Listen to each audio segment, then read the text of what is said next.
O mundo estava agitado.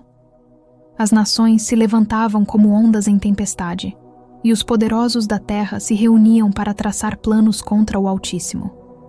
Eles batiam suas mãos sobre mapas, proclamavam sua força, erguendo suas vozes contra o céu, mas no trono eterno, o Criador observava, em silêncio. Por que se amotinam as nações? Dizia uma voz entre trovões distantes. Por que os povos imaginam planos vãos, se o sopro de Deus pode desfazer seus impérios em um só instante? Os reis da terra se uniam e diziam uns aos outros: quebremos as correntes que nos prendem, livremo-nos das regras do Senhor e das palavras de seu ungido.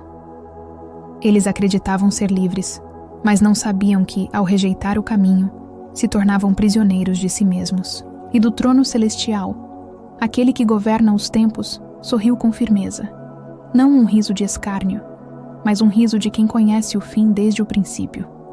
Deus se levantou. Sua voz ecoou como fogo entre as montanhas. Eu mesmo ungi o meu rei sobre Sião, o meu santo monte. E então, o filho falou. Suas palavras não eram como as dos homens. Eram chamas que cortavam o ar, carregadas de autoridade divina. Proclamarei o decreto do Senhor. Ele me disse: Tu és o meu filho. Hoje eu te gerei. O céu se calou e a terra tremeu. Pede-me, e eu te darei as nações por herança, continuou o filho, e os confins da terra serão tua possessão. Com cetro de ferro as regerás, e as despedaçarás como um vaso de barro. Essas palavras ecoaram através dos séculos, e os reis e governantes, tão altivos em seus tronos de ouro, se viram pequenos diante da eternidade. Porque não há império humano que dure mais que um sopro diante de Deus. E então veio o aviso. Uma voz suave, porém poderosa, falou aos poderosos e aos simples, aos reis e aos servos, a todos os corações. Agora, ó reis, sede prudentes. Deixai o orgulho e ouvi o conselho do Altíssimo. Servi ao Senhor com temor, e alegrai-vos com reverência. Beijai o filho, para que não se ire, e não pereçais no caminho, pois em breve se acenderá a sua ira. Mas no final, a promessa, a voz que antes era fogo, agora se tornou luz, e disse: Bem-aventurados são todos os que nele confiam. O Salmo 2 é mais do que uma profecia. É um retrato da alma humana diante da soberania divina. Ele mostra que o poder dos homens é passageiro, mas o poder de Deus é eterno. Que toda rebeldia contra o céu é fútil, e que a verdadeira liberdade nasce quando nos curvamos diante do Filho.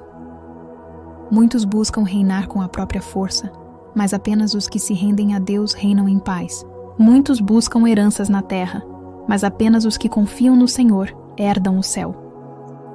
Este salmo não fala apenas de um rei antigo, fala de um reino eterno, um reino que cresce em silêncio, nos corações que dizem: Senhor, que se cumpra a tua vontade em mim. E para esses, o mundo pode desabar, os tronos podem ruir, mas dentro deles sempre haverá um rei, o Cristo vivo, reinando com poder, amor e justiça. O homem que se rebela contra Deus se perde em sua própria escuridão, mas aquele que se rende à vontade do Altíssimo encontra luz em cada passo. As nações mudam, os reinos caem, os nomes desaparecem na poeira do tempo, mas o trono de Deus permanece firme, e aquele que confia nele jamais será abalado. Deixe seu like, se inscreva no canal e ative o sininho. Compartilhe esse vídeo com seus amigos. Em nome de Jesus, amém.